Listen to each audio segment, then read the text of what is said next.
नमस्कार मित्रों, welcome to हमारे YouTube channel Rajasthan education junction पर। आप सभी को मालूम होगा इमारत हॉस्टल वार्डन की सबसे बड़ी भर्ती आ रखी है, जिसमें हमारा एक सब्जेक्ट है पोस्को एक्ट का। इस सब्जेक्ट में से हमारे 20 क्वेश्चन बनेंगे। इस 20 नंबरों को पक्का करने के लिए आप मेरे साथ ऐसे ही बने रहना। इस 20 नंबरों को पूरा से पूरा दिलवाने की जिम्मेदारी मेरी रहेगी, आप ऐसे साथ बनाए रखना। बहुत ही शानदार क्लास होने वाली है आज की। इस पोस्को एक्ट के जितने भी टॉपिक है सबकी टॉपिक वाइज मैं क्लास लेके आऊँगा और 20 नंबर हमारे एग्जाम के अंदर पक्के करेंगे, जो हमारे सिलेक्शन को और भी मजबूत बना देगी। आज हमारी पहली क्लास रहेगी बाल विवाह प्रतिषेध अधिनियम 2006 में की। ये सारे क्वेश्चन विविध भर्ती परीक्षाओं में आए हुए होंगे, जिससे आपको पता चल जाएगा कि एग्जाम में कैसे क्वेश्चन बनेंगे और कैसे क्वेश्चन पूछे जाते हैं। तो शुरू करते हैं आज की हमारी क्लास। हमारा पहला क्वेश्चन रहेगा, बाल विवाह को प्रतिबंधित करने के लिए भारत में कौन सा अधिनियम है। एक बार रिपीट कर देता हूँ फिर से क्वेश्चन, बाल विवाह को प्रतिबंधित करने के लिए भारत में कौन सा अधिनियम है। इसका आंसर हो जाएगा हमारा बाल विवाह प्रतिषेध अधिनियम 2006। कौन सा हो जाएगा? बाल विवाह प्रतिषेध अधिनियम 2006। और अगले क्वेश्चन की तरफ बढ़ते हैं। हमारा अगला क्वेश्चन है, बाल विवाह अधिनियम में बालक की परिभाषा किस धारा के अंदर है। इसका आंसर हो जाएगा हमारा धारा 2 के अंदर। किस में हो जाएगा? धारा 2 के अंदर। ये हमारा बालक की परिभाषा, बालक की परिभाषा किस धारा के अंदर है? धारा 2 के अंदर है, धारा 2 क। बढ़ते हैं अगले क्वेश्चन की तरफ। अगला क्वेश्चन है, बाल विवाह के बंधन में आने वाले पक्षकार यदि आवश्यक हैं तो अर्जी किसके द्वारा प्रस्तुत की जा सकती है। एक बार फिर रिपीट कर देता हूँ, बाल विवाह के बंधन में आने वाला पक्षकार यदि आवश्यक है तो अर्जी किसके द्वारा प्रस्तुत की जाती है। इसका आंसर हो जाएगा, आप जल्दी जल्दी कमेंट बॉक्स में बताइए। इसका आंसर हो जाएगा हमारा डी, उपयुक्त सभी। शिक्षक भी हो सकता है, वाद मित्र भी हो सकता है, बाल विवाह प्रतिषेध अधिकारी भी हो सकता है। इसका आंसर हो जाएगा हमारा डी, मतलब सभी। और अगले क्वेश्चन की तरफ बढ़ते हैं हम। बाल विवाह अधिनियम में बाल विवाह की परिभाषा किस धारा में है। बाल विवाह अधिनियम में बाल विवाह की परिभाषा किस धारा के अंदर दे रखी है। इसका आंसर हो जाएगा ये वाला, धारा 2 बी।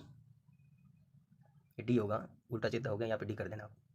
धारा 2 की बी के अंदर है, ये बाल विवाह की परिभाषा दे रखी है। अगला क्वेश्चन हो जाएगा हमारा, बाल विवाह को शून्य घोषित करने के लिए अर्जी कब दी जा सकती है। बाल विवाह को शून्य घोषित करने के लिए अर्जी कब दी जा सकती है। इसका आंसर हो जाएगा हमारा, बालक को वयस्कता प्राप्त करने के 2 वर्ष पूर्व करने से पूर्व। आंसर 2, बाल विवाह के वयस्कता प्राप्त करने के 2 वर्ष पूरा करने से पूर्व। कब दी जा सकती है? 2 वर्ष पूर्व करने से पूर्व। अगला क्वेश्चन हो जाएगा हमारा, बाल विवाह के बंधन में आने वाली महिला पक्षकार के भरण पोषण और निवास के उपबंध बाल विवाह अधिनियम की किस धारा में है। एक बार फिर रिपीट कर देता हूँ क्वेश्चन, बाल विवाह के बंधन में आने वाली महिला पक्षकार के भरण पोषण और निवास के लिए उपबंध बाल विवाह अधिनियम की किस धारा के अंदर है। इसका आंसर हो जाएगा धारा 4 के अंदर। किस में हो जाएगा? धारा 4 के अंदर। ये धारा 4 के अंदर हो गया हमारा। बढ़ते हैं अगले क्वेश्चन की तरफ। बाल विवाह से जन्मे बालकों के भरण पोषण व अभिरक्षा का आवेदन किसके समक्ष किया जाता है। जैसे बाल विवाह से कोई बच्चा जन्म ले लिया तो उसका भरण पोषण और अभिरक्षा का आवेदन किसके समक्ष प्रस्तुत किया जाएगा। तो इसका आंसर हो जाएगा हमारा जिला न्यायालय के अंदर। किसके पक्ष? जिला न्यायालय के अंदर। जिला न्यायालय के सामने पक्ष प्रस्तुत किया जाता है आवेदन। बढ़ते अगले क्वेश्चन की तरफ। बाल विवाह के अधीन अनुतोष या उपचार लेने के लिए अर्जी कहाँ दी जा सकती है। सही कथन 60 है इसके अंदर। अगला क्वेश्चन क्या है हमारा, बाल विवाह के अधीन अनुतोष या उपचार लेने के लिए अर्जी कहाँ दी जा सकती है। इसमें से सही कथन बताना है हमको। जहाँ बाल विवाह संपन्न हुआ है, जहाँ प्रतिवादी या बालक निवास करता है, या ऑप्शन सी जहाँ अर्जीदार या अर्जी पेश करते समय निवास कर रहा है। तो इसका आंसर हो जाएगा उपयुक्त सभी। सारे ऑप्शन राइट है, ये भी राइट है, ये भी राइट है। बढ़ते हैं अगले क्वेश्चन की तरफ। बाल विवाह करने वाले वयस्क पुरुष को कितना दंड दिया जा सकता है। बाल विवाह करने वाले वयस्क पुरुष को कितना दंड दिया जा सकता है। इसका आंसर हो जाएगा हमारा ऑप्शन 2 वर्ष तक कठोर कारावास या 50,000 तक जुर्माना। ऑप्शन 2 वर्ष तक कठोर कारावास या 1 लाख जुर्माना, या दोनों। 3 वर्ष का सदन कारावास। ऑप्शन डी 5 वर्ष का कारावास या 10 लाख का जुर्माना। इसमें से कौन सा आंसर होगा, आप कमेंट बॉक्स में जरूर बताएं। तो इसका ऑप्शन हो जाएगा हमारा बी, 2 वर्ष तक कठोर कारावास या 1 लाख जुर्माना, या दोनों हो सकता है इसके अंदर। बढ़ते अगले क्वेश्चन की तरफ। बाल विवाह का अनुष्ठान करने के लिए दंड किस धारा में है।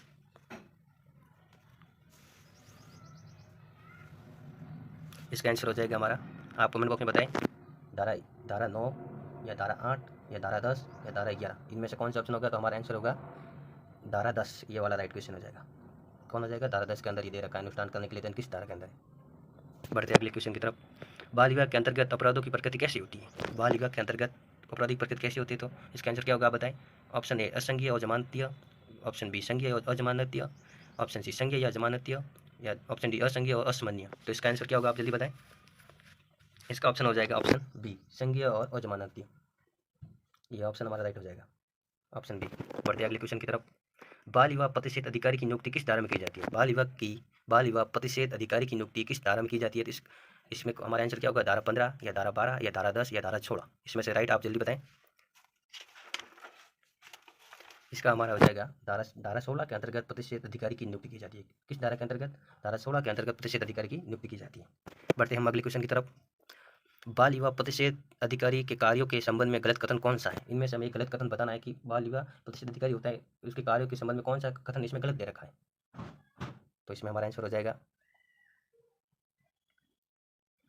ऑप्शन सी, बाल विवाह करने वाले व्यक्ति को दंडित करना। ये हमारा गलत होगा, ये उसके कार्य के अंतर्गत नहीं आता। दंड देने का अधिकार न लिखो, इसको नहीं होता अधिकारी को। बाल विवाह के अनुष्ठान को रोकना, ये सही है। उल्लंघन करने वाले व्यक्तियों को साक्ष्य एकत्रित करना, ये सही है। बाल विवाह के मुद्दे पर लोगों को जागृत करना, ये भी सही है। ये कौन सा गलत कथन हो गया हमारा? बाल विवाह करने वाले व्यक्तियों को दंडित करना, दंड देने का अधिकार न्यायालय का होता है, इसको नहीं होता अधिकारी को। बढ़ते अगले क्वेश्चन की तरफ। बाल विवाह प्रतिषेध अधिकारी लोक सेवक होता है, ऐसा उपबंध किस धारा में है? बाल विवाह प्रतिषेध अधिकारी लोक सेवक होता है, ऐसा उपबंध किस धारा में दे रखा है? और धारा 16, धारा 17, धारा 19, धारा 15 किस में होता है? तो हमारा आंसर हो जाएगा धारा 17 के अंदर ये होता है। किस में होता है? धारा 17 के अंदर। बढ़ते हैं अगले क्वेश्चन की तरफ। बाल विवाह के अंतर्गत नियम कौन बनाता है? तो बाल विवाह के अंतर्गत जो नियम कायदे बनाए जाते हैं कौन बनाता है? केंद्र सरकार बनाती है, राज्य सरकार बनाती है, या समुचित सरकार बनाती है, या बाल विवाह प्रतिषेध अधिकारी बनाता है? इसमें से कौन सा राइट आंसर होगा, आप जल्दी से बताएं।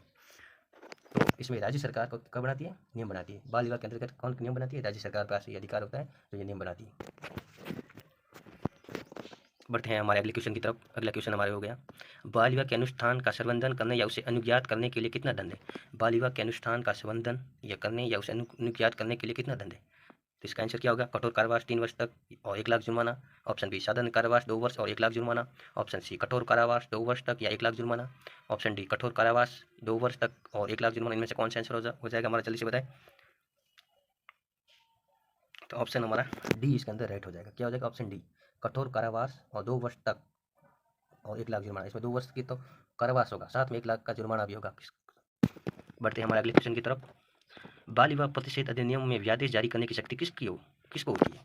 बाल विवाह प्रतिषेध अधिनियम में व्यादेश जारी होता है, ये शक्ति किसके पास होती है? जिला न्यायालय के पास, जिला कलेक्टर के पास, महानगर मजिस्ट्रेट या प्रथम श्रेणी न्यायिक मजिस्ट्रेट के पास, या पर जिला मजिस्ट्रेट के पास? इसमें से कौन सा राइट आंसर होगा, आप जल्दी से कमेंट बॉक्स में बताएं। तो इसका हमारा आंसर हो जाएगा सी, महानगर मजिस्ट्रेट या प्रथम श्रेणी न्यायिक मजिस्ट्रेट के पास ये व्यादेश जारी करने की शक्ति होती है। किस बढ़ते हैं हमारे अगले क्वेश्चन की तरफ। बाल विवाह प्रतिषेध अधिनियम में व्यादेश के उल्लंघन में किया गया विवाह किस प्रकृति का होता है? बाल विवाह प्रतिषेध अधिनियम में व्यादेश के उल्लंघन में किया गया विवाह किस प्रकृति का होता है? शून्य विवाह होता है, शून्य करणीय विवाह होता है, अवैध विवाह होता है, या उपयुक्त में से कोई नहीं? इसमें से सही आंसर क्या होगा, आप जल्दी से कमेंट बॉक्स में बताइए। इसका राइट आंसर होगा शून्य विवाह होता है। जो बाल विवाह हो जाता है वो शून्य विवाह होता है। तो दोस्तों, आपको ये क्लास कैसी लगी? उम्मीद करता हूँ आपको अच्छी लगी होगी। अगर अच्छी लगी हो तो कमेंट बॉक्स में जरूर बताइए क्लास आपको कैसी लगी है। अगर आप लोगों के साथ रहा तो मैं अगली भी इससे शानदार क्लास लेके आऊँगा, जो हमारे 20 नंबर और भी 20 नंबरों की तैयारी और भी मजबूत हो जाएगी। आप ऐसे ही साथ बनाए रखना। मिलते हैं अगली क्लास के अंदर। थैंक यू, धन्यवाद। नमस्कार मित्रों, वेलकम टू हमारे YouTube channel Rajasthan education junction पर। आप सबको मालूम होगा ई मार्स हॉस्टल वार्डन की सबसे बड़ी भर्ती आ रखी है। उसमें से हमारा एक सब्जेक्ट है पोक्सो एक्ट। इसके 10 क्वेश्चन बनेंगे, 10 नंबर के बनेंगे। इन 10 नंबरों की जिम्मेदारी मेरी रहेगी, आपको पूरे में से पूरे दिलाने की। इस सब्जेक्ट से रिलेटेड हमने पहले एक क्लास ले रखी है। उसका टॉपिक था बाल विवाह अधिनियम 2006। उसके MCQ हमने कर लिए थे। आज हमारा टॉपिक रहेगा लैंगिक अपराधों से बालकों का संरक्षण अधिनियम 2012। ये सारे क्वेश्चन हमें विगित भर्ती परीक्षा में पूछे गए हैं। ये सारे क्वेश्चन वही रहेंगे और वही क्वेश्चन मैं लेकर आया हूँ आपके बीच में। इससे आपको अंदाज़ा लग जाएगा कि एग्ज़ाम में कैसे क्वेश्चन आएंगे, कैसे सवाल बनेंगे, जिससे आपकी तैयारी और भी मजबूत हो जाएगी। आप ऐसे मेरा साथ बनाए रखना। 10 में से 10 नंबर मैं आपको दिला के रहूँगा, ये मेरी जिम्मेदारी है। इस क्लास की आपको PDF मिल जाएगी, वो भी फ्री। हमारा टेलीग्राम का ग्रुप है, उसका लिंक मैं डिस्क्रिप्शन में नीचे दे दूँगा। आप उस लिंक के माध्यम से इस ग्रुप में जुड़कर वो PDF प्राप्त कर सकते हैं। बहुत ही शानदार क्लास होने वाली है, बस क्लास में बने रहिए आप। शुरू करते हैं तो आज की हमारी क्लास। बढ़ते हैं पहले क्वेश्चन की तरफ। पहला क्वेश्चन है, देख लो, आप ध्यान से पढ़ ले सभी बच्चे। कमेंट बॉक्स में ये जरूर जवाब दें। आप जल्दी से जल्दी कमेंट बॉक्स में जवाब देने की कोशिश करें, जिससे ये क्लास लंबी ना हो। पोक्सो एक्ट को कब लागू किया गया? बहुत ही सिंपल सा क्वेश्चन है, आप कमेंट बॉक्स में अपना जवाब दीजिए। एक बार फिर से क्वेश्चन को रिपीट कर देता हूँ मैं। पोक्सो एक्ट को कब लागू किया गया? इसका आंसर बताओ जल्दी से जल्दी। तो इसका आंसर हो जाएगा हमारा 14 नवंबर 2012 को ये लागू किया गया था। कब लागू किया गया था? 14 नवंबर 2012। आप अपना उत्तर कमेंट बॉक्स में लिखते रहे। बहुत ही शानदार क्लास होने वाली है आज आपकी। आपका पॉक्सो एक्ट समझो कंप्लीट हो गया। आपके 10 से 10 नंबर मिल जाएंगे, बस आप मेरा साथ देते रहे। बढ़ते हैं अगले क्वेश्चन की तरफ। अगला क्वेश्चन है हमारा, पॉक्सो अधिनियम में बालक कौन कहलाता है? वापस एक बार क्वेश्चन पढ़ लेता हूँ। पॉक्सो अधिनियम में बालक कौन कहलाता है? जल्दी से अपना उत्तर कमेंट बॉक्स में देते रहे आप। जल्दी दो उत्तर आप, जल्दी। इसका आंसर हो जाएगा हमारा, जिसकी आयु 18 वर्ष से कम होती है वो क्या कहलाएगा? बालक कहलाएगा। बालक 18 वर्ष से कम होगा वो बालक कहलाएगा। जो 18 वर्ष से ऊपर होगा वो बालक नहीं कहलाएगा। ये धारा दो के अंदर धारा 2 के अंदर ये दे रखा है कि बालक कौन कहलाता है। इसकी उम्र दे रखी है 18 वर्ष से कम बालक जो बालक कहलाता है। बढ़ते अगले क्वेश्चन की तरफ। हमारा अगला क्वेश्चन रहेगा, पॉक्सो अधिनियम में साझा गृहस्थी की परिभाषा किस धारा में है? एक बार क्वेश्चन और पढ़ लेता हूँ। पॉक्सो अधिनियम में साझा गृहस्थी की परिभाषा किस धारा में दे रखी है? जल्दी से आप अपना उत्तर बताते रहे, जल्दी से। इसका आंसर हो जाएगा हमारा धारा 2 के में। किस में दे रखी है? धारा 2 के अंदर ये हमारा साझा गृहस्थी की परिभाषा दे रखी है। बढ़ते हैं अगले क्वेश्चन की तरफ।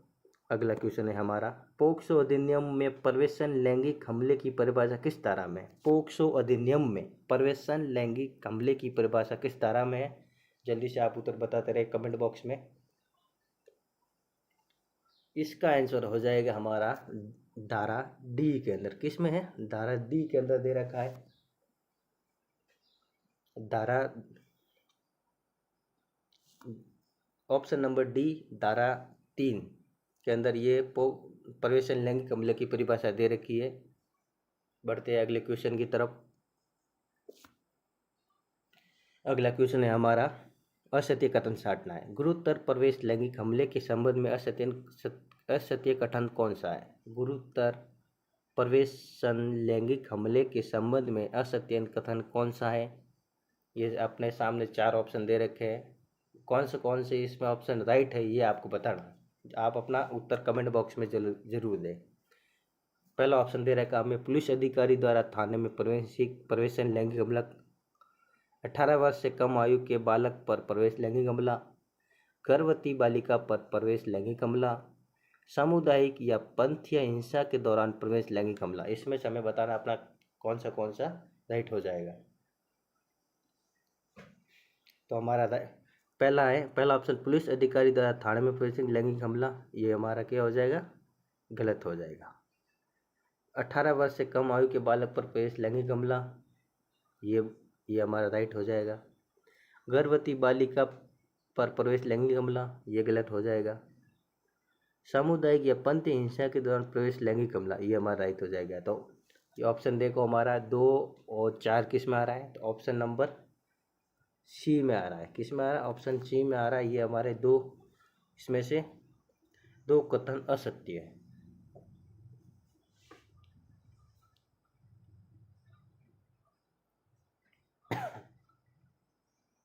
बढ़ते हैं अगले क्वेश्चन की तरफ। अगला क्वेश्चन होगा हमारा, गुरुतर प्रवेश लैंगिक हमले के लिए अधिकतम कितना दंड दिया जा सकता है? गुरुतर प्रवेश लैंगिक हमले के लिए अधिकतम कितना दंड दिया जाता है? भाई किसी ने ये अपराध कर लिया है तो उसको कितना दंड मिलेगा, ये आपको बताना है।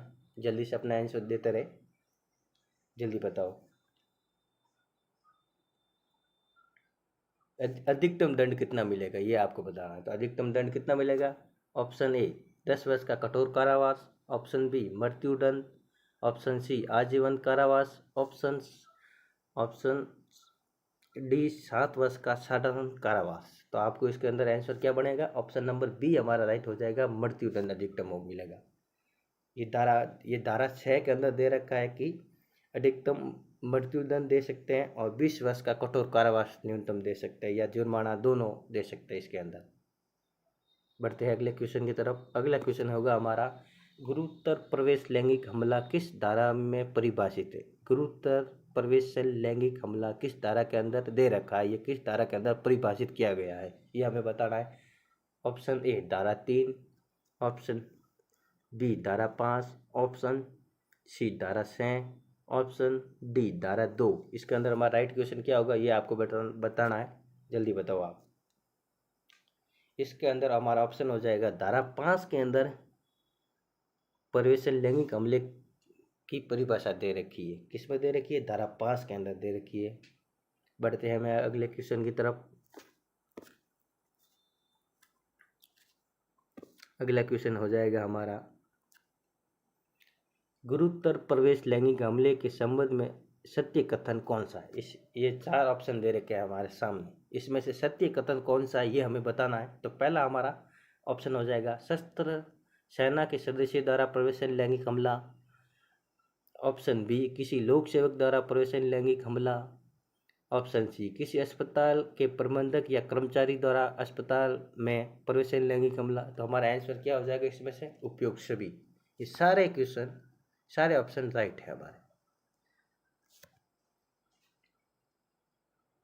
ये सारे किस्में दे रखे हैं धारा 5 के अनुसार, ये सारे कथन क्या हो जाएंगे? राइट हो जाएंगे। ये सारे किस्में आते हैं धारा 5 के अंदर आ जाएंगे। किसमें आ जाएंगे? धारा 5 के अंदर ये सारे आ जाएंगे। ठीक है, बढ़ते हैं अगले क्वेश्चन की तरफ। हमारा अगला क्वेश्चन कौन सा रहेगा, पोक्सो अधिनियम में लैंगिक हमले को किस धारा में परिभाषित किया गया है? किसमें? कि पोक्सो अधिनियम है, उसमें लैंगिक हमले को किस धारा के अंदर परिभाषित किया गया है ये हमें बताना है। धारा 9 के अंदर, धारा 6 के अंदर, धारा 5 के अंदर, धारा 7 के अंदर। इसमें से सही आंसर कौन सा होगा यह आप जल्दी से जल्दी कमेंट बॉक्स में बताते जाए। इसके अंदर हमारा हो जाएगा धारा 7 के अंदर ये दे रखा है। धारा 7 के अंदर ये परिभाषित किया गया लैंगिक हमले को। किसमें किया गया? धारा 7 के अंदर परिभाषित किया गया। बढ़ते हैं अगले क्वेश्चन की तरफ। अगला क्वेश्चन हमारा हो जाएगा क्वेश्चन नंबर 10, गुरुतर लैंगिक हमले के लिए अधिकतम कितना दंड दिया जा सकता है? गुरुतर लैंगिक हमले के लिए अधिकतम कितना दंड दिया जा सकता है? ऑप्शन ए 5 वर्ष का कठोर कारावास या जुर्माना। ऑप्शन बी, दोनों में से कोई भी कारावास या 7 वर्ष तक और जुर्माना। ऑप्शन सी 10 वर्ष का साधारण कारावास या जुर्माना। ऑप्शन डी आजीवन कारावास और जुर्माना। तो इसका आंसर क्या होगा आप जल्दी से कमेंट बॉक्स में बताते जाए। तो इसका आंसर हो जाएगा हमारा ऑप्शन नंबर बी राइट होगा। दोनों में से कोई भी, कारावास 7 वर्ष तक और जुर्माना हो जाएगा, और साथ में जुर्माना भी होगा। तो इसमें ये सारा दे रखा है हमारे धारा 10 के अंदर दे रखा है। गुरुतर हमले के लिए दोनों में से कोई भी कारावास हो सकता है। न्यूनतम 5 वर्ष का कारावास हो सकता है, अधिकतम 7 वर्ष का हो सकता है, और साथ में जुर्माना भी हो सकता है इनके ऊपर। ये सारा धारा 10 के अंदर दे रखा है, और हमारा क्वेश्चन भी 10 ही है। बढ़ते हैं अगले क्वेश्चन की तरफ। अगला क्वेश्चन है हमारा क्वेश्चन नंबर 11, लैंगिक हमले के लिए न्यूनतम कितनी सजा दी जा सकती है? बहुत ही शानदार क्वेश्चन है, देख लो आप। लैंगिक हमले के लिए न्यूनतम कितनी सजा दी जा सकती है? ऑप्शन ए 5 वर्ष का कठोर कारावास या जुर्माना। ऑप्शन बी 3 वर्ष का साधारण कारावास या जुर्माना। ऑप्शन सी दोनों में से कोई भी कारावास 3 वर्ष तक और जुर्माना। 7 वर्ष तक कठोर कारावास और जुर्माना। इसमें से हमारा कौन सा ऑप्शन राइट होगा आप जल्दी से बताते जाए। ऑप्शन हमारे इसके अंदर ऑप्शन हो जाएगा हमारा सी आंसर राइट हो जाएगा। कौन सा हो जाएगा? C answer, C option right हो जाएगा। दोनों में से कोई भी कारावास और 3 वर्ष तक और जुर्माना। ये सारा दे रखा है हमारे धारा 8 के अंदर। किस में दे रखा है? धारा 8 के अंदर दे रखा है कि न्यूनतम सजा कितनी होगी। तो न्यूनतम 3 वर्ष हो गई, अधिकतम 5 वर्ष हो गए, साथ में जुर्माना अलग से लगेगा इनके ऊपर, ये ऐसा गलत काम करने वालों के खिलाफ। बढ़ते हैं अगले क्वेश्चन की तरफ। अगला क्वेश्चन हो जाएगा हमारा, इसमें से सत्य कथन बताना है। गुरुतर लैंगिक हमले के संबंध में सत्य कथन कौन सा है? गुरुतर लैंगिक हमले के संबंध में सत्य कथन कौन सा है ये बताना है हमें। सत्य कथन ऑप्शन 1 किसी बालक पर सामूहिक लैंगिक हमला करना। ऑप्शन 2 संरक्षण गृह या अभिरक्षा में किसी बालक पर लैंगिक हमला करना। ऑप्शन 3 हत्या करने के आशय से लैंगिक हमला करना। ऑप्शन 4 सार्वजनिक रूप से नंगा करने के आशय से लैंगिक हमला करना। इसमें से हमारा कौन सा राइट हो जाएगा, ये जल्दी से जल्दी आप बताते जाए। तो इसमें हमारा सारे ऑप्शन राइट दिख रहे हैं मुझे। तो ये सारे ऑप्शन 1 2 3 4 किस में आ रहा है, ऑप्शन नंबर डी के अंदर 1 2 3 4, मतलब सारे ऑप्शन राइट है। किस में हो रहे हैं, ऑप्शन नंबर डी के अंदर। ये सारे धारा 9 के अंतर्गत आते हैं। किस में आते हैं, ये धारा 9 के अंदर दे रखे हैं सारे। ये सारे कथन सत्य है। बढ़ते हैं अगले क्वेश्चन की तरफ। अगला क्वेश्चन है हमारा, अश्लील साहित्य के प्रयोजन से किसी बालक को कोई वस्तु दिखाना क्या कहलाता है। अश्लील साहित्य के प्रयोजन से किसी बालक को कोई वस्तु दिखाना क्या कहलाता है। किसी व्यक्ति द्वारा कोई अश्लील ऐसी सामग्री बालक को दिखा दी जाए तो वो क्या कहलाएगी। तो हमारा ऑप्शन दे रखे 4 ऑप्शन है। ऑप्शन ए प्रवेशन लैंगिक हमला, लैंगिक उत्पीड़न। ऑप्शन सी लैंगिक हमला। ऑप्शन डी गुरुतर प्रवेशन लैंगिक हमला। इसमें से कौन सा ऑप्शन राइट होगा, आप जल्दी से जल्दी बताते जाए। तो हमारा इसमें हो जाएगा लैंगिक उत्पीड़न होगा। क्या होगा इसमें, लैंगिक उत्पीड़न। ये धारा 11 के अंतर्गत दे रखा है इसमें कि लैंगिक उत्पीड़न को परिभाषित किया गया है कि यह है जिसके अनुसार अश्लील साहित्य के लिए किसी बालक को कोई वस्तु दिखाना लैंगिक उत्पीड़न कहलाता है। धारा 11 के अंदर ये दे रखा है, किसी बालक या किसी बालिका को अश्लील सामग्री दिखा दिया तो वो क्या कहलाएगा, तो लैंगिक उत्पीड़न कहलाएगा। एक तरह का यह अपराध होता है, किसी को गलत चीज़ें नहीं दिखानी चाहिए। बढ़ते हैं अगले क्वेश्चन की तरफ।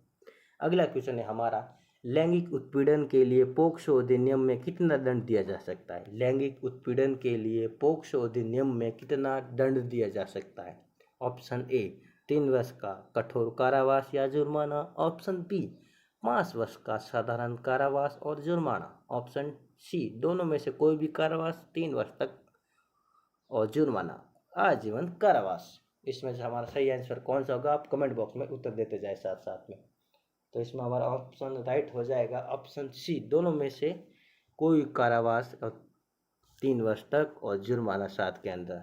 यह हमारा किस में दे रखा है, धारा 12 के अंतर्गत कि लैंगिक उत्पीड़न की सजा दोनों में से कोई भी हो सकती है, कारावास 3 वर्ष तक और जुर्माना।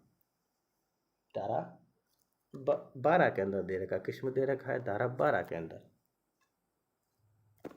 बढ़ते हैं अगले क्वेश्चन नंबर 15।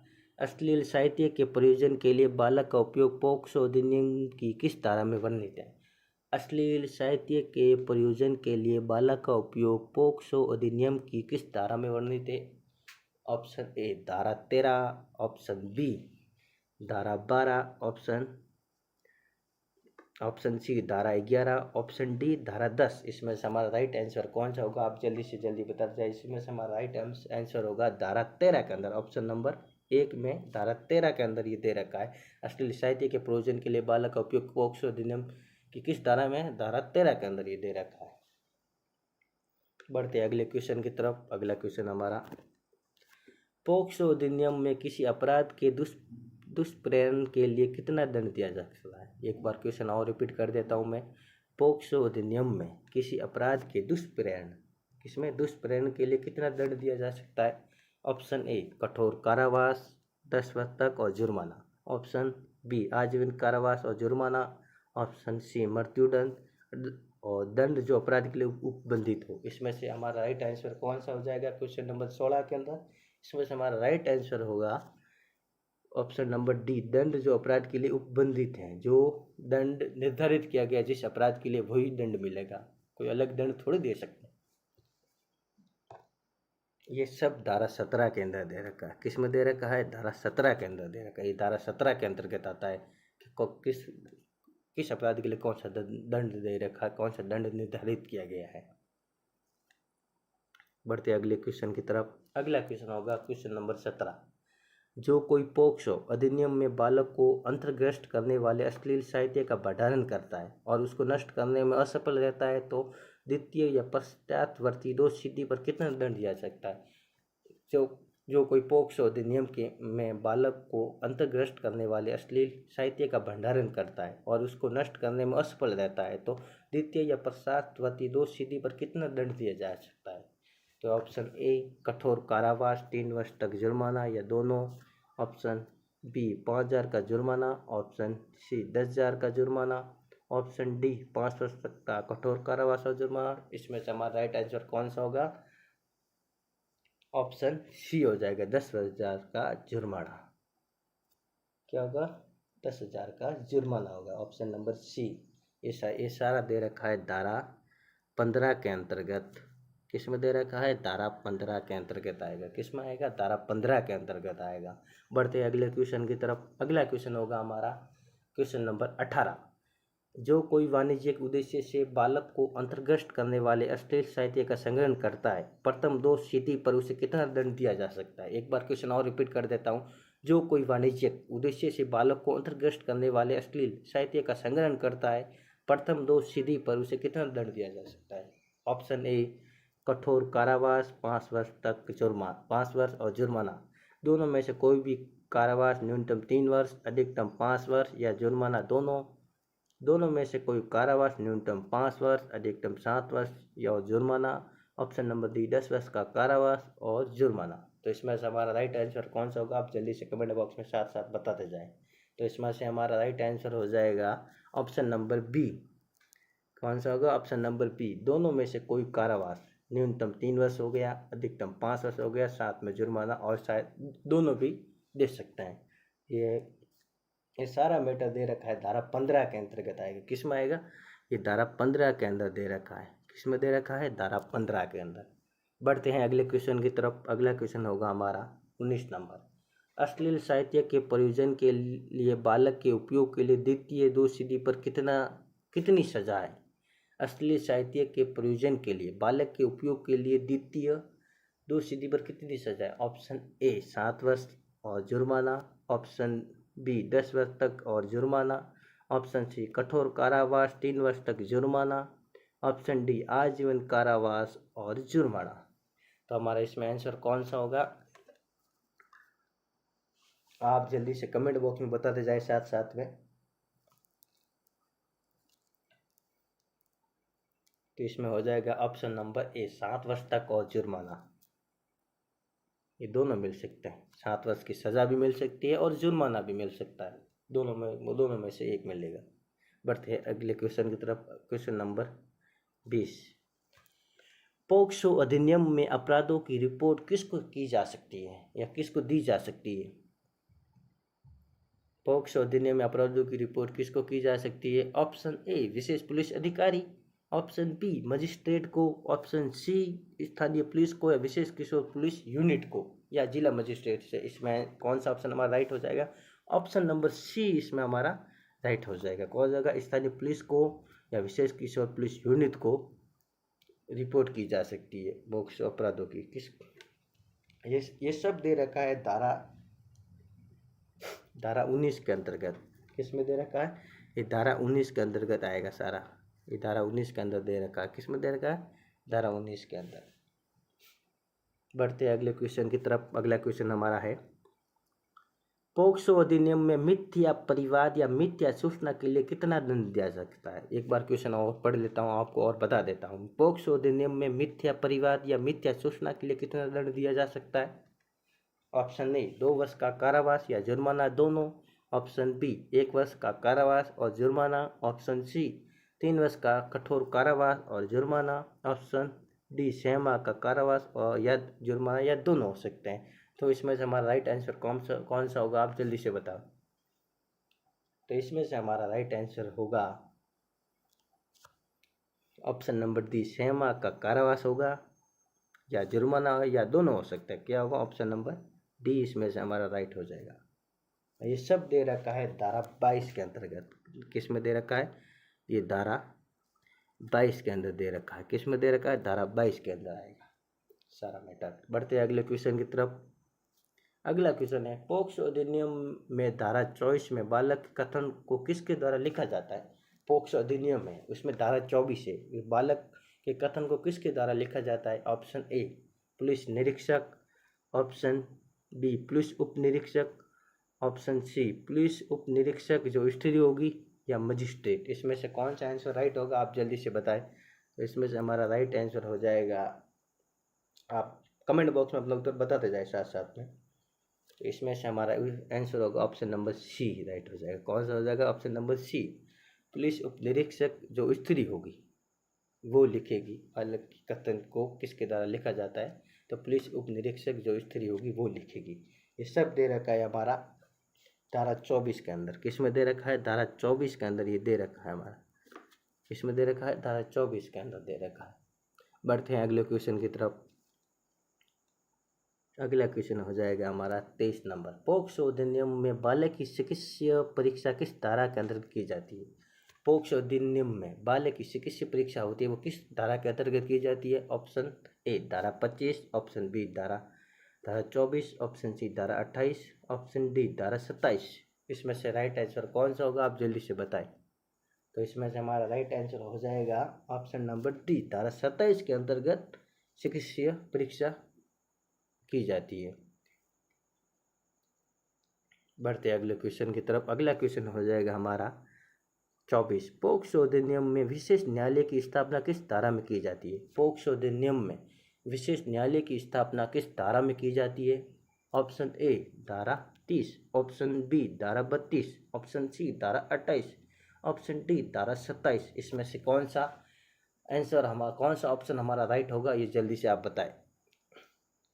कमेंट बॉक्स में उत्तर देते जाए साथ साथ में, जिससे मुझे पता चले कि कौन कितना पानी में है और कितना बाहर है। इसमें से हमारा राइट आंसर होगा ऑप्शन नंबर सी धारा 28 के अंदर इशारा दे रखा है। क्या हो जाएगा? ऑप्शन नंबर सी राइट हो जाएगा। बढ़ते हैं अगले क्वेश्चन नंबर 25 की तरफ। अब क्वेश्चन नंबर 25 क्या है? पोक्सो अधिनियम में विशेष लोक अभियोजक किसको नियुक्त किया जा सकता है?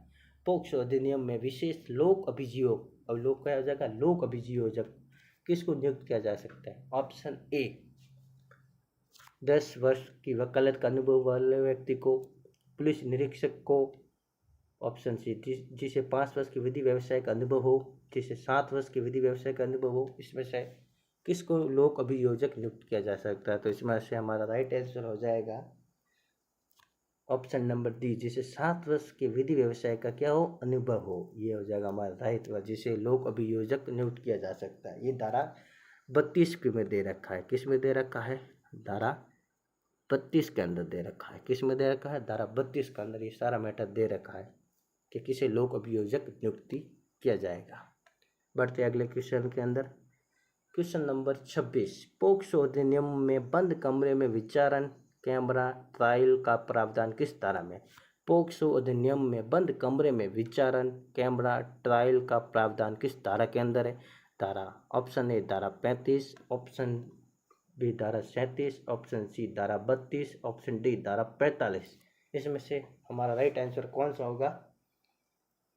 तो इसमें से हमारा राइट आंसर होगा धारा 37। क्या हो जाएगा आंसर? धारा 37 इसमें हमारा राइट हो जाएगा। धारा 37 के अंदर कैमरा ट्रायल का प्रावधान किया गया है। धारा 37 के अंदर कैमरा ट्रायल तो वीडियोग्राफी के जरिए ये प्रावधान किया गया है। बढ़ते अगले क्वेश्चन, थर्ड लास्ट क्वेश्चन है हमारा। पोक्सो अधिनियम में विशेष न्यायालय द्वारा बालक के साक्ष्य को कितनी अवधि में अभिलिखित किया जाएगा? पोक्सो अधिनियम में विशेष न्यायालय द्वारा बालक के साक्ष्य को कितनी अवधि में अभिलिखित किया जाएगा? ऑप्शन ए संज्ञान लिए जाने के 1 वर्ष के भीतर, ऑप्शन बी संज्ञान लिए जाने के 6 माह के भीतर, ऑप्शन सी संज्ञान लिए जाने के 30 दिन के भीतर, ऑप्शन डी संज्ञान लिए जाने के 10 दिन के भीतर। तो इसमें से राइट आंसर हमारा कौन सा होगा? तो इसमें से हमारा राइट आंसर हो जाएगा ऑप्शन नंबर सी कि संज्ञान लिए जाने के 30 दिन के भीतर विशेष न्यायालय द्वारा बालक के साक्ष्य को 30 दिन के भीतर अभिलिखित किया जा सकता है। ये सब दे रखा है धारा 35 के अंदर। किस में दे रखा है? धारा 35 के अंदर दे रखा है। ये सारा धारा 35 के अंदर दे रखा है। बढ़ते अगले क्वेश्चन की तरफ। सेकंड लास्ट क्वेश्चन होगा पोक्सो अधिनियम के अंतर्गत नियम कौन बनाता है? बहुत ही सरल सिंपल सा क्वेश्चन है कि पोक्सो अधिनियम के अंतर्गत नियम कौन बनाता है? ऑप्शन ए केंद्र सरकार, ऑप्शन बी राज्य सरकार, ऑप्शन सी समुचित सरकार, ऑप्शन डी विशेष लोक अभियोजक। इसमें से राइट आंसर कौन सा होगा? आप जल्दी से बताएं। तो इसमें से हमारा राइट आंसर हो जाएगा ऑप्शन ए, केंद्र सरकार पोक्सो अधिनियम के अंतर्गत नियम बनाती है। ये किस में दे रखा है? ये धारा 45 के अंदर दे रखा है। किस में दे रखा है? धारा 45 के अंतर्गत केंद्र सरकार पोक्सो अधिनियम के अंतर्गत नियम बनाती है। कौन बनाती है? केंद्र सरकार बनाती है। बढ़ते हैं अगले क्वेश्चन की तरफ। अगला क्वेश्चन हमारा अंतिम क्वेश्चन, इस क्लास का अंतिम क्वेश्चन, क्वेश्चन नंबर 29। पोक्सो अधिनियम में बालक के कथन को लिखने के संबंध में सत्य कथन कौन सा है? पोक्सो अधिनियम में बालक के कथन को लिखने के संबंध में इसमें सत्य कथन बताना है। हमें कौन सा बताना है? सत्य कथन। सत्य कथन देखते हैं। तो पहला हमारा कथन है, बालक के कथन को उसके पसंद के स्थान पर लिखा जाता है। ये भी राइट है। कथन लिखते समय पुलिस अधिकारी वर्दी में नहीं होगा। ये भी राइट है। तो बालक की पहचान पब्लिक मीडिया से संरक्षित की जाती है। ये भी राइट है। बालक की रात्रि में पुलिस स्टेशन में निरुद्ध नहीं किया जाएगा। ये भी राइट है। तो इसमें सारे कथन हमें राइट दे रखे, सारे कथन सत्य है। तो 1 2 3 4 किस में? ऑप्शन नंबर सी के अंदर दे रखा है ये सारे। तो हमारा ऑप्शन नंबर सी राइट हो जाएगा। सारे कथन राइट है। और ये धारा 24 के अंदर आता है, अंतर्गत आता है। किस में आता है? धारा 24 के अंतर्गत। तो दोस्तों, ये आज की क्लास आपको कैसी लगी है? इस क्लास की पीडीएफ में नीचे डिस्क्रिप्शन में लिंक दे दूंगा अपने ग्रुप का, टेलीग्राम ग्रुप का। उस ग्रुप के माध्यम से आप पीडीएफ प्राप्त कर सकते हैं। कल वाले भी पीडीएफ डाल दूंगा, आज वाले भी पीडीएफ डाल दूंगा। और अपनी पीडीएफ के माध्यम से अपनी तैयारी और भी मजबूत कर लेना। और इससे शानदार अगली क्लास लेके आऊँगा पोक्सो एक्ट के संबंधित। आप बने रहे हमारे साथ। और हमारे चैनल पर आप अगर पहली बार जुड़े हैं तो चैनल को सब्सक्राइब जरूर कर देना और मेरा हौसला जरूर बढ़ाना। थैंक यू, धन्यवाद। मिलते हैं अगली क्लास के अंदर। धन्यवाद। नमस्कार मित्रों, वेलकम टू हमारे YouTube channel Rajasthan education junction पर। आज की हमारी क्लास रहेगी बाल एवं किशोर श्रम प्रतिषेध एवं विनिमय अधिनियम 1986 पोक्सो एक्ट के अंतर्गत 2 एमसीक्यू की क्लासें टॉपिक वाइज हमारे पहले हो रखी है। आज हमारी तीसरी क्लास रहेगी। अगर आप हमारे चैनल पर नए हैं तो हमारे चैनल को सब्सक्राइब करें और बेल आइकन के बटन को जरूर दबाएं। इस क्लास की पीडीएफ व अन्य कोई पीडीएफ आप प्राप्त करना चाहते हैं तो मैं डिस्क्रिप्शन में लिंक दे रखा है टेलीग्राम ग्रुप का। उस लिंक के माध्यम से हमारे ग्रुप में जुड़कर फ्री पीडीएफ आप प्राप्त कर सकते हैं। शुरू करते हैं आज की हमारी क्लास, बाल एवं किशोर श्रम प्रतिषेध एवं विनियमन अधिनियम 1986। तो आज की हमारी क्लास का पहला क्वेश्चन रहेगा, बाल एवं किशोर श्रम अधिनियम में संशोधन कब किए गए हैं? तो बाल एवं किशोर श्रम अधिनियम में संशोधन कब किए गए हैं? तो इसका आंसर हो जाएगा हमारा, आप अपना उत्तर कमेंट बॉक्स में साथ साथ बताते जाए। ऑप्शन ए 23 दिसंबर 1986, ऑप्शन बी 1 सितंबर 2016, ऑप्शन सी 14 नवंबर 2012, ऑप्शन डी 1 जुलाई 1987। तो इसमें से हमारा राइट आंसर कौन सा होगा? आप जल्दी से बताते जाए। तो इसमें हमारा राइट आंसर हो जाएगा ऑप्शन नंबर बी, 1 सितंबर 2016 को संशोधन किया गया था। बढ़ते हैं अगले क्वेश्चन की तरफ। अगला क्वेश्चन है हमारा, बाल एवं किशोर श्रम अधिनियम में बालक कौन कहलाता है? बाल एवं किशोर श्रम अधिनियम बालक कौन कहलाता है? 14 वर्ष से कम बालक, ऑप्शन बी 16 वर्ष से कम आयु का बालक, ऑप्शन सी 18 वर्ष से कम आयु का व्यक्ति, ऑप्शन डी 21 वर्ष से कम आयु का व्यक्ति। इसमें से हमारा राइट आंसर हो जाएगा ऑप्शन नंबर ए, 14 वर्ष से कम आयु का व्यक्ति बालक कहलाता है। ये किस में दे रखा है? ये धारा 2 के अंदर दे रखा है। धारा 2 के अंदर, धारा 2 में 2 की सेकंड में ये दे रखा है कि 14 वर्ष से कम आयु का व्यक्ति बालक कहलाता है। बढ़ते हैं अगले क्वेश्चन की तरफ। अगला क्वेश्चन है हमारा, बाल एवं किशोर श्रम अधिनियम में किशोर की परिभाषा किस धारा में है? बाल एवं किशोर श्रम अधिनियम में किशोर की परिभाषा किस धारा में है? ऑप्शन ए धारा 2 सेकेंड, ऑप्शन बी धारा 2 थर्ड, ऑप्शन सी धारा 2 फर्स्ट, ऑप्शन डी धारा 2 4। तो इसमें से हमारा राइट आंसर क्या हो जाएगा? इसमें से हमारा राइट आंसर हो जाएगा ऑप्शन नंबर सी राइट होगा, धारा 2 फर्स्ट है। धारा 2 फर्स्ट हमारा राइट आंसर हो जाएगा। धारा 2 फर्स्ट में किशोर को परिभाषित किया गया है, जिसके अनुसार ऐसा व्यक्ति जिसने 14 वर्ष की आयु पूरी कर ली है परंतु 18 वर्ष की आयु पूरी नहीं की, वो बालक कहलाता है। क्या कहलाता है? बालक कहलाता है।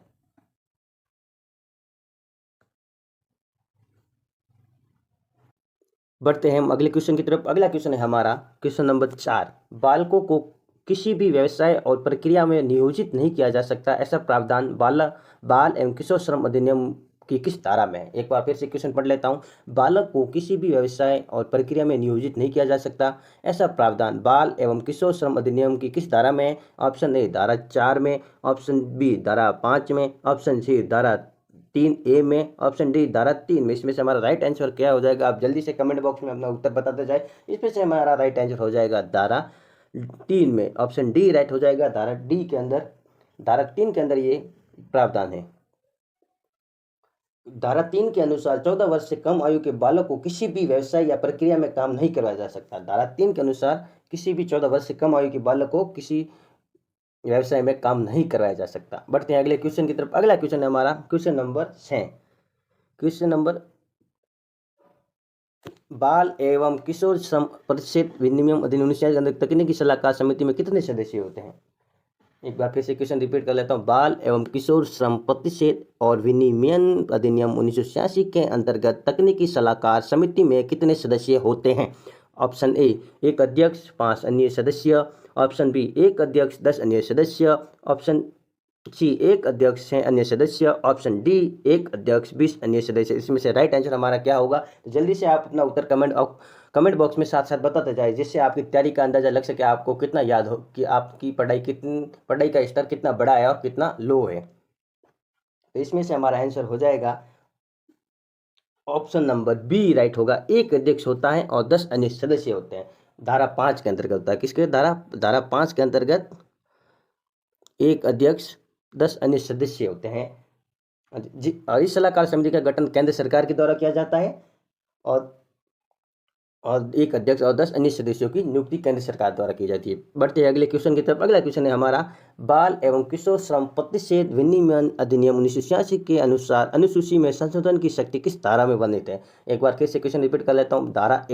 बाल एवं किशोर श्रम प्रतिषेध विनियमन अधिनियम 1986 के अनुसार अनुसूची में संशोधन की शक्ति किस धारा में वर्णित है? ऑप्शन ए धारा 3 के अंदर, ऑप्शन बी धारा 3A के अंदर, ऑप्शन सी धारा 4 के अंदर, ऑप्शन डी धारा 5 के अंदर। इसमें से हमारा राइट आंसर कौन सा हो जाएगा? आप जल्दी से अपना उत्तर बताते जाए। तो हमारा इसमें से ऑप्शन नंबर सी धारा 4 के अंदर ये दे रखा है संशोधन करने की शक्ति।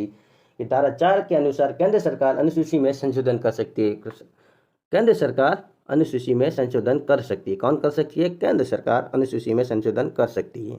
बढ़ते हैं अगले क्वेश्चन की तरफ। अगला क्वेश्चन है हमारा, बाल एवं किशोर श्रम प्रतिषेध विनियमन अधिनियम 1986 के अनुसार किसी भी किशोर को किसी भी व्यवसाय या प्रक्रिया में लगातार कितने घंटे काम कराया जा सकता है? किसी किशोर को लगातार किसी व्यवसाय में कितने घंटे काम कराया जा सकता है? इसमें से हमारा राइट आंसर क्या होगा? आप बताते जाए। तो ऑप्शन ए 6 घंटे, ऑप्शन बी 2 घंटे, ऑप्शन सी 1 घंटे, ऑप्शन डी 3 घंटे। इसमें से हमारा राइट आंसर क्या होगा? इसमें से हमारा राइट आंसर हो जाएगा ऑप्शन नंबर डी 3 घंटे लगातार काम करवाया जा सकता है किशोर से।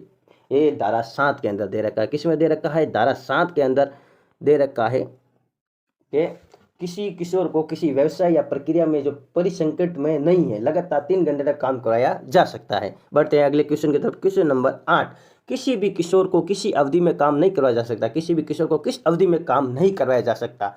इसमें से हमारा राइट आंसर क्या होगा?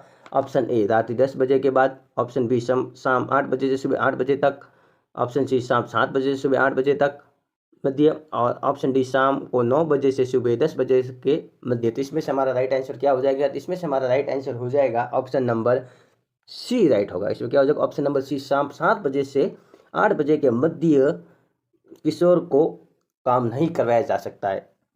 ये धारा 7 के अंतर्गत दे रखा है। किसमें? धारा 7 के अंतर्गत दे रखा है।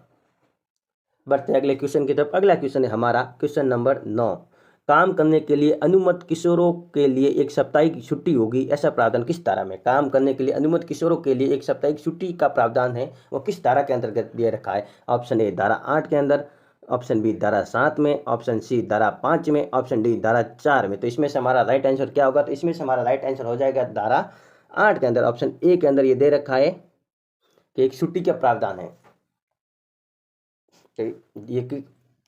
एक दिन की छुट्टी का, 1 सप्ताह में 1 दिन की छुट्टी किशोर को प्रदान की जाएगी। बढ़ते अगले क्वेश्चन की तरफ। अगला क्वेश्चन है हमारा, किसी भी किशोर को परिसंकटमय व्यवसाय में नहीं काम करवाया जा सकता, ऐसा प्रावधान किस धारा में? किसी भी किशोर को संकट वाला व्यवसाय है जिसमें ऐसा प्रावधान है कि उसको काम नहीं करवाया जा सकता। तो इसमें आंसर हमारा क्या होगा? ऑप्शन ए धारा 2 में, ऑप्शन बी धारा धारा 3A में, ऑप्शन सी धारा 4 में, ऑप्शन डी धारा 5 में। इसमें से हमारा राइट आंसर क्या होगा? तो इसमें से हमारा राइट आंसर हो जाएगा ऑप्शन नंबर बी, धारा 3A के अंतर्गत है कि परिसंकट वाले व्यवसाय में किशोर को काम नहीं करवाया जा सकता।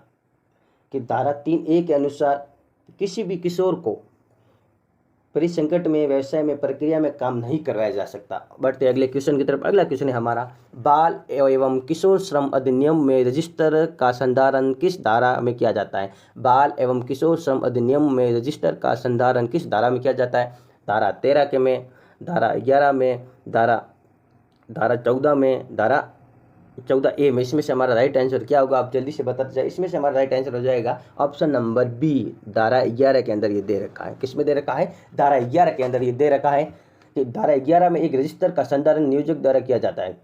किसके द्वारा किया जाता है? एक नियोजक द्वारा किया जाता है। बढ़ते अगले क्वेश्चन की तरफ। अगला क्वेश्चन है हमारा, बाल एवं किशोर श्रम अधिनियम में स्वास्थ्य और सुरक्षा के संबंध में नियम कौन बनाता है? बाल एवं किशोर श्रम अधिनियम में स्वास्थ्य और सुरक्षा के संबंध में नियम कौन बनाता है? ऑप्शन ए समुचित सरकार, ऑप्शन बी केंद्र सरकार, ऑप्शन सी राज्य सरकार, ऑप्शन डी जिला मजिस्ट्रेट। तो इसमें से हमारा राइट आंसर हो जाएगा ऑप्शन नंबर ए, समुचित सरकार स्वास्थ्य और शिक्षा के संबंधित नियम बनाती है। ये धारा 13 के अंतर्गत आते हैं। किसके अंतर्गत आता है? धारा 13 के अंतर्गत आता है कि समुचित सरकार स्वास्थ्य और शिक्षा से संबंधित नियम बनाती है। बढ़ते अगले क्वेश्चन की तरफ। अगला क्वेश्चन है हमारा 13 नंबर। 13 नंबर में क्या है? बाल एवं किशोर श्रम अधिनियम में अपराध किस प्रकृति के होते हैं? बाल एवं किशोर श्रम अधिनियम में अपराध किस प्रकृति के होते हैं? असंज्ञेय होते हैं। ऑप्शन ए, ऑप्शन बी जमानतीय, ऑप्शन सी संज्ञेय, ऑप्शन डी अजमानतीय। तो इसमें से हमारा राइट आंसर क्या हो जाएगा? इसमें से हमारा राइट आंसर होगा ऑप्शन नंबर सी, संज्ञेय होते हैं। कैसे होते हैं? संज्ञेय होते हैं। ये किस में दे रखा है? धारा 14A के अनुसार अपराधी संज्ञेय प्रकृति के होते हैं। कैसे प्रकृति होते हैं? संज्ञेय प्रकृति। धारा 14A के अंतर्गत किस प्रकृति होती है? संघीय प्रकृति के होते हैं। संघीय प्रकृति के होते हैं। बढ़ते अगले क्वेश्चन की तरफ। अगला क्वेश्चन है हमारा 14 नंबर। जो कोई व्यक्ति किसी 14 वर्ष से कम आयु के व्यक्ति को किसी व्यवसाय में काम करवाता है तो उसे प्रथा दोष सिद्धि पर न्यूनतम कितनी सजा दी जा सकती है? मतलब प्रथम दोष सिद्धि पर कितनी सजा दी जा सकती है? तो ऑप्शन ए 6 माह का कारावास, 50,000 जुर्माना, ऑप्शन बी 1 माह का कारावास, 20,000 का जुर्माना, ऑप्शन सी 6 माह का कारावास, 20,000 का जुर्माना, ऑप्शन डी 3 माह का कारावास, 1 लाख का जुर्माना। इसमें से हमारा राइट आंसर क्या होगा?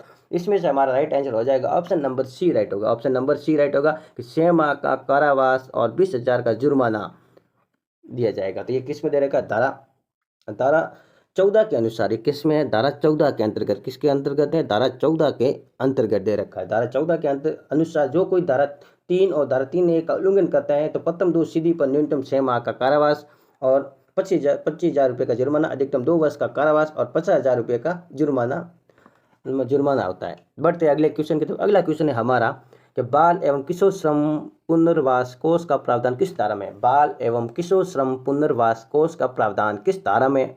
ऑप्शन ए धारा 14 में, ऑप्शन बी धारा 14A में, ऑप्शन सी धारा 14B में, ऑप्शन डी धारा 14C में। इसमें से हमारा राइट आंसर क्या होगा? तो इसमें से हमारा राइट आंसर हो जाएगा ऑप्शन नंबर सी, धारा 14B के अंतर्गत पुनर्वास कोष का प्रावधान है। कि धारा 14B धारा 14B में समुचित सरकार एवं बाल एवं किशोर श्रम पुनर्वास कोष की स्थापना कर सकती है। कौन करेगी? समुचित सरकार। कौन करेगी स्थापना? समुचित सरकार करेगी। कौन करेगी? समुचित सरकार करेगी स्थापना। बढ़ते अगले क्वेश्चन की तरफ। अगला क्वेश्चन है हमारा क्वेश्चन नंबर 16। बाल एवं किशोर श्रम अधिनियम में निरीक्षकों की नियुक्ति किस धारा में की जाती है? बाल एवं किशोर श्रम अधिनियम में निरीक्षकों की नियुक्ति किस धारा में की जाती है? ऑप्शन ए धारा 17A में, ऑप्शन बी धारा 17 में, ऑप्शन सी धारा 17B में, ऑप्शन डी धारा 18 में। तो इसमें से हमारा राइट आंसर हो जाएगा, इसमें से हमारा राइट आंसर होगा धारा 17 में। ऑप्शन बी राइट हो जाएगा। ऑप्शन बी धारा 17 के अंदर। धारा 17 में समुचित सरकार निरीक्षकों की नियुक्ति करती है। कौन करती है? समुचित सरकार निरीक्षकों की नियुक्ति करती है धारा 17 के अंतर्गत। बढ़ते अगले क्वेश्चन की तरफ। अगला क्वेश्चन है हमारा 17 नंबर। किसी किशोर को परिसंकट में व्यवसाय या उद्योग में नियोजित करके काम करवाता है तो उसे द्वितीय या पश्चातवर्ती दोष सिद्धि पर कितना कारावास दिया जा सकता है? जो किसी किशोर को परिसंकट में व्यवसाय या उद्योग में नियोजित करके काम करवाता है उसे द्वितीय या पश्चातवर्ती दोष सिद्धि पर कितना कारावास दिया जा सकता है? ऑप्शन ए न्यूनतम 1 वर्ष, अधिकतम 3 वर्ष का कारावास, ऑप्शन बी न्यूनतम 5 वर्ष का कठोर कारावास, अधिकतम 10 वर्ष का कठोर कारावास, ऑप्शन सी 7 वर्ष का कठोर कारावास, ऑप्शन डी 3 वर्ष का कारावास 50,000 का जुर्माना। इसमें से राइट आंसर हो जाएगा हमारा ऑप्शन नंबर ए राइट होगा। इसमें हमारा न्यूनतम 1 वर्ष और अधिकतम 3 वर्ष का कारावास। ये किसके अंतर्गत दे रखा है? धारा 14 के अंतर्गत। धारा 14 के अंतर्गत धारा 14 के अंतर्गत दे रखा है। धारा 14 के अनुसार जो कोई धारा 3 या धारा 3A का उल्लंघन करता है, द्वितीय या पश्चातवर्ती दोषी पर न्यूनतम 1 वर्ष का कारावास, अधिकतम 3 वर्ष का कारावास दिया जा सकता है। बढ़ते अगले क्वेश्चन की तरफ। अगला क्वेश्चन है हमारा 18 नंबर। बाल एवं किशोर श्रम अधिनियम में पर्यवेक्षण और निरीक्षण के संबंध में प्रावधान किस धारा में है? एक बार क्वेश्चन फिर से रिपीट कर लेता हूं। बाल एवं किशोर श्रम अधिनियम में पर्यवेक्षण और निरीक्षण के संबंध में प्रावधान किस धारा में? ऑप्शन ए धारा 14A में, ऑप्शन बी धारा 17 में, ऑप्शन सी धारा 17A में, ऑप्शन डी धारा 17B में। इसमें से राइट आंसर हो जाएगा हमारा ऑप्शन नंबर डी धारा 17B के अंदर दे रखा है। ये किस में दे रखा है? धारा 17B के अंदर दे रखा है। धारा 17B क्या कहती है? धारा 17B में समुचित सरकार निरीक्षण और पर्यवेक्षण के संबंध में नियम बनाती है। कौन बनाती है? समुचित सरकार नियम बनाती है। समुचित सरकार नियम बनाती है। कौन बनाती है? समुचित सरकार नियम बनाती है। बढ़ते अगले क्वेश्चन की तरफ। अगला क्वेश्चन है हमारा 19 number question, second last question. जिला मजिस्ट्रेट प्रावधानों को बाल एवं किशोर श्रम अधिनियम में किस धारा के अंतर्गत लागू करते हैं? एक बार फिर से क्वेश्चन रिपीट कर लेता हूं। जिला मजिस्ट्रेट प्रावधानों को बाल एवं किशोर श्रम अधिनियम में किस धारा के अंतर्गत लागू करते हैं? ऑप्शन ए धारा 17 में, ऑप्शन बी धारा 17B में, ऑप्शन सी धारा 17A में, ऑप्शन डी धारा B में। तो इसमें से हमारा राइट आंसर क्या हो जाएगा? इसमें से हमारा राइट आंसर होगा ऑप्शन नंबर सी धारा 17A के अंतर्गत। धारा 17A के अंतर्गत। धारा 17A क्या कहती है? कि धारा 17A में जिला मजिस्ट्रेट प्रावधानों को लागू करते हैं। कौन करते हैं? जिला मजिस्ट्रेट प्रावधानों को लागू करते हैं। बढ़ते अंतिम आज की क्लास का हमारा अंतिम क्वेश्चन नंबर 20। बाल एवं किशोर श्रम पुनर्वास कोष के अंतर्गत प्रत्येक बालक और किशोर के खाते में कितनी राशि जमा करवाई जाती है? बाल एवं किशोर श्रम पुनर्वास कोष के अंतर्गत प्रत्येक बालक और किशोर के खाते में कितनी राशि जमा करवाई जाती है? इसमें से हमारा राइट आंसर क्या होगा? ऑप्शन ए 20,000 रुपये, ऑप्शन बी 15,000 रुपये, ऑप्शन सी 50,000 रुपये, ऑप्शन डी 1,00,000 रुपये। तो इसमें से हमारा राइट आंसर क्या होगा? इसमें से हमारा राइट आंसर होगा ऑप्शन बी 15,000 रुपये किशोर के खाते में सरकार द्वारा जमा करवाई जाती है। किस धारा 14B के अंतर्गत। धारा 14B के अंतर्गत। धारा 14B के अनुसार समुचित सरकार बालकों एवं किशोरों के खाते में 15,000 रुपये जमा करवाती है। क्या कराती है? 15,000 रुपये जमा करवाती है। ये थी आज हमारी बाल एवं किशोर श्रम प्रतिषेध विनिमय अधिनियम 1986 की क्लास, महत्वपूर्ण MCQ क्लास। कैसी लगी ये क्लास? आप अपनी राय कमेंट बॉक्स में अवश्य दीजिएगा। मिलते हैं अगली क्लास के अंदर। जय हिंद, जय भारत। अगर आप हमारे चैनल पर नए हैं तो हमारे चैनल को सब्सक्राइब करें। इस क्लास की PDF डिस्क्रिप्शन में लिंक दे रखा है टेलीग्राम ग्रुप का, उसमें जुड़कर इस क्लास की PDF प्राप्त कर सकते हैं। मिलते हैं अगली क्लास के अंदर।